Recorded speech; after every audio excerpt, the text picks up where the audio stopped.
Okay, so let's start with a little bit of the collusion between big tech and big government, because we've all known that this has been going on for a while. We've played this a clip of Jen Psaki, former White House Press Secretary Jen Psaki, many times where she flat out said that the administration was flagging, her words, flagging posts for Facebook related to disinformation about COVID. That's pretty much as close as you can get to a First Amendment violation, at least as I see it. Well, now here is our new White House press secretary, Karine Jean-Pierre, asked about White House emails with social media companies, and it does seem that they've been kind of colluding when it comes to your speech.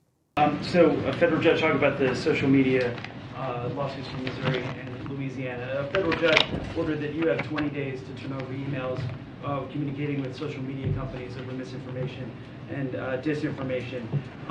What are those emails going to show?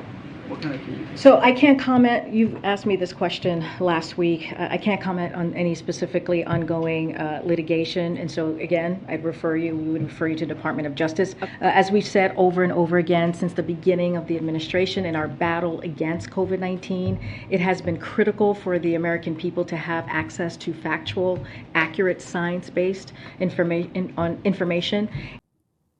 So it's pretty spectacular what she's doing there. On one hand, she's saying she can't comment on anything, and then the last sentence there, she's basically saying, but you know, we clearly do this. Have a little bit more from the New York Post. The Biden administration worked in tandem with social media giants like Facebook and Twitter to censor statements they deemed misinformation about topics including the COVID-19 pandemic.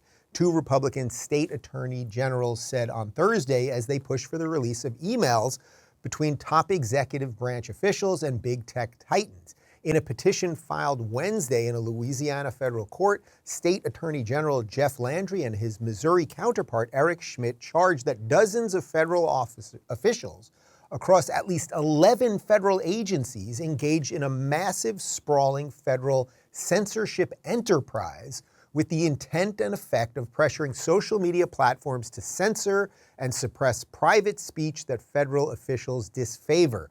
The Attorney General said they have identified at least 45 people within HHS and the Department of Homeland Security who have communicated with social media companies about misinformation. All right, Robert, to you first. You are my official lawyer here at the Rubin Report, or unofficial or something like that. But if a government, let's say the United States government, the federal government, talks to these social media companies and they get as close to saying, hey, we're going to shut you down or we're going to break you up or you better do this or something like that, what is the point where this becomes an actual violation of the First Amendment, which, as everyone knows who's watching this, it's about government censorship, but they're really pushing that line, right? No doubt. I mean, if you go back to the Bantam Books U.S. Supreme Court case, that case established where any government agency is using any coercive tool to basically censor speech at any level is a First Amendment violation. Now, the problem is the federal courts have been reluctant to extend that doctrine to the big tech context. One of the main cases that's going to be deciding this issue is the Ninth Circuit case involving Robert Kennedy, his suit against Facebook on the grounds they were acting as a government agent. And his reason for believing that was based on just a little bit of the information that these two attorney generals have unearthed by filing a lawsuit challenging what's taking place. What this discovery exposed, and there's more discovery to come, the judges ordered Fauci to produce all of his communications and all of his staff's and team's communications within 3 weeks by the end of September.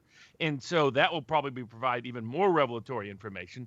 It was clearly so rattling to big tech that Zuckerberg went on Joe Rogan and said, oh, by the way, the FBI is the one who really told me to suppress the Hunter Biden laptop story. He knew this was going to be coming out in some capacity anyway. But this is what we've long suspected. It's just once the Biden administration took over, it became systematic and institutionalized. And it's across all agencies, not just the Department of Homeland Security or HHS. They found evidence of it with the FBI. They found evidence of it with other government agencies. Basically, government agencies that have extraordinary power over big tech, with those high-ranking officials, not low-level people, doing what the Disinformation Governance Board was going to officially and formally coordinate, had already been informally occurring for the entire Biden administration, and this should be a First Amendment violation. The question is whether federal courts will step up to it and recognize it as such under existing precedent. So, Robert, just on the legal side, before I jump to the other guys, is the issue here, I mean, I watched, and I'm sure everyone that's watching this saw at least some of the clips of Zuckerberg on Facebook, and he never flat out said, hey, they contacted us and they said, we're going to break you up, or we're going to use antitrust legislation, or we're going to send regulators in, or, open your books, check their algorithm. That basically they got a call like, oh, there's some stuff going on. We just kind of want you to know. So that's what makes this tough to really go after somebody, right? Because they get as close to that line as possible without moving over it.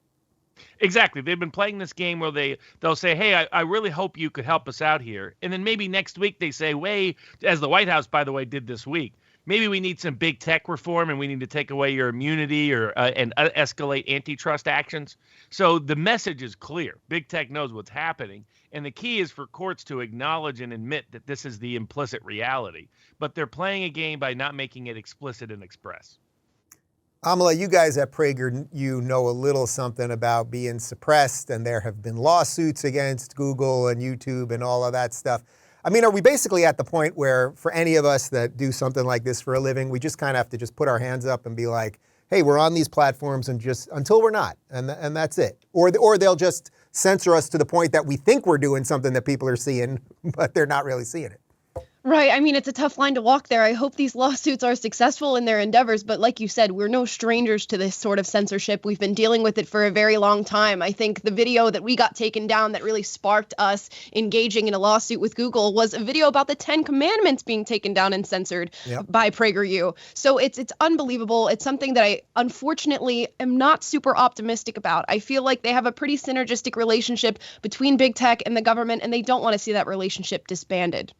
Yeah, this is like, will no one rid me of this meddlesome priest? When Henry II wanted to get rid of Thomas Becket, it said that he didn't give the order to have him offed. He just, mentioned in the presence of his knights that this is a guy that he would really like to see gone. And lo and behold, of course, then, you've got basically a paramilitary force flocking to Canterbury to get this guy out of the way. It's exactly what's going on between the big tech companies and the government. And I think it really gives the lie to this ongoing kind of shrug that we get from some quarters that, oh, these are private companies, they can do whatever they like. I mean, Dave, you sort of mentioned this, and I think we need to recognize that these entities are not these little like plucky garage startups, as Robert was saying. They don't just kind of come along and sell you their product, and their product's really great, and oh, well, if they want to kick you off, they can kick you off. I mean, these have been buttressed by government funds,